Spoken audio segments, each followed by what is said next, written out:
Aaron Rodgers, the ruptured Achilles, it was confirmed this morning. I don't know why we couldn't confirm it last night, but it has happened. And I guess my question to you is, and I'm someone who has ruptured not one but two Achilles, I'll ask you what I speculated on this morning, which is physically he could come back, right? But practically speaking, at 40 years old, there really is no point, would you say? Oh, you mean this season or ever? Ever, I'm talking. Oh, I believe that, take it to the bank, that he will come back. Literally, I'm almost as sure as I can be, and here is why. First of all, Achilles recovery is fairly reliable. The recovery from Achilles has gotten a lot better than, let's say, the Dan Marino days, if you remember him limping around in the backfield playing after his Achilles.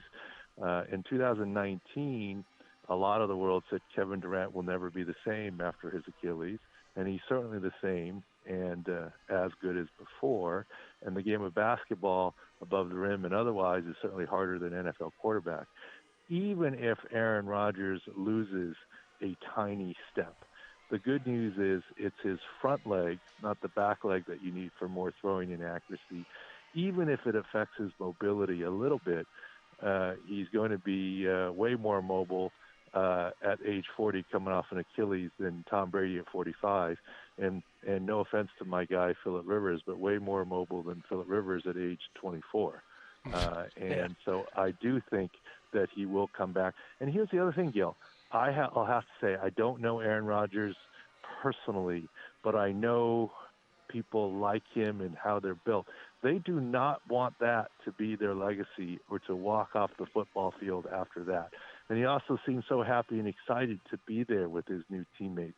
So I do strongly believe medically and mindset-wise, he will run it back next year. Okay, well, medically he sure can. By the way, and I could speak to what you're talking about. The first time I had one was 1996. The second time was 2019. In 1996, the advice was, don't do a thing for 6 months. The rate of re-rupture is too high. For God's sakes, do nothing. By 2019, it was like, get out there immediately, right? It was a completely different medical viewpoint on it. Yeah, and, there's still schools of thought where you wouldn't do surgery on this. For an athlete, you pretty much always would, and that allows you to speed up the recovery as well. All right, let's talk about Travis Kelce of the Chiefs. Initially, when his injury first happened, they actually thought there was a tibial plateau fracture, which is a fracture of the leg, as you know, would have put him out for the year. Instead, it was, called a really deep bone bruise, and they had to pull out the 45 cc blood. What is your opinion on his availability and how long this should last?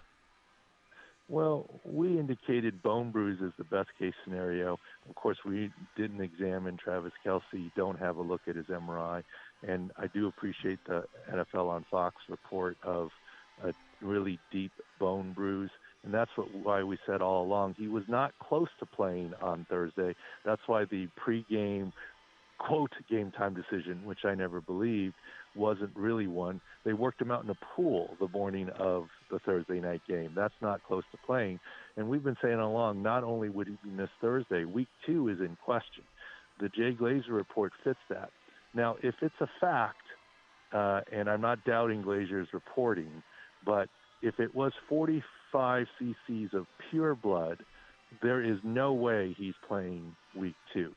If it was 45 cc's of blood-tinged fluid, look, believe it or not, when you drain a knee, true blood is very dark, like crimson dark red, because there's no more oxygen in it.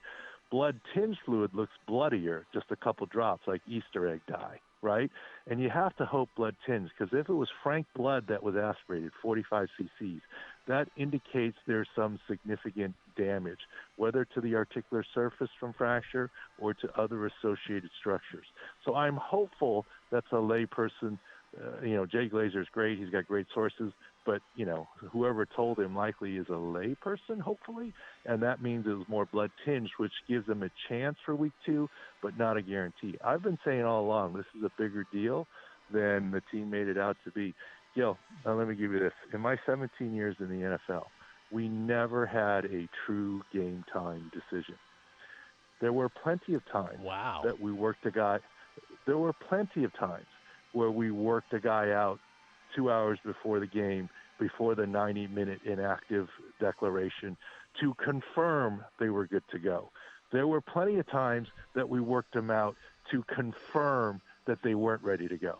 But we didn't ever go into a situation where it's like, gee, we don't really know. We're just going to see what he does, and then here you go, right? Now, so I always chuckle when you hear true game time decision as opposed to false game time decision. I mean, that's just my NFL experience. On Sirius, when I go on, not infrequently with Mark Dominic, I've asked him about it when he's been a host, and he agreed that in Tampa they pretty much always knew. And I'm not saying we knew every time for certain, but okay, we're 95% certain he's ready to go, but let's check and make sure. We're 95% certain he's not going to be able to go, but let's check to make sure, keep hope alive.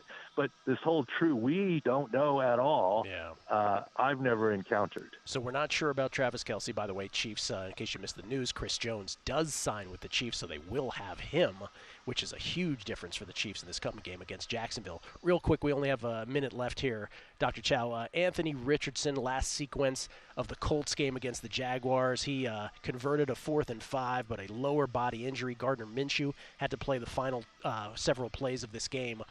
It looks like Shane Steichen's saying he'll be okay. You believe that? He's not in danger of missing any time? He's a go? I do believe that because his injury was actually in the first quarter on his first 12-yard run, and he continued to play. And his bone bruise is much different than Travis Kelce's. Travis Kelce's bone bruise is the two ends of his bone slamming together, and that's a bigger deal than Anthony Richardson, which is getting hit on the knee with the ground. That's literally just a bruise as opposed to this worry about structural damage to the bone, etc. Different types of bone bruise. Full confidence in what Shane Steichen is saying and that Anthony Richardson will play against the Texans. David, thank you so much. Dr. David Chao. Appreciate it, man. Thank you. Thank you. Go to VSiN.com/subscribe to become a VSiN Pro subscriber today.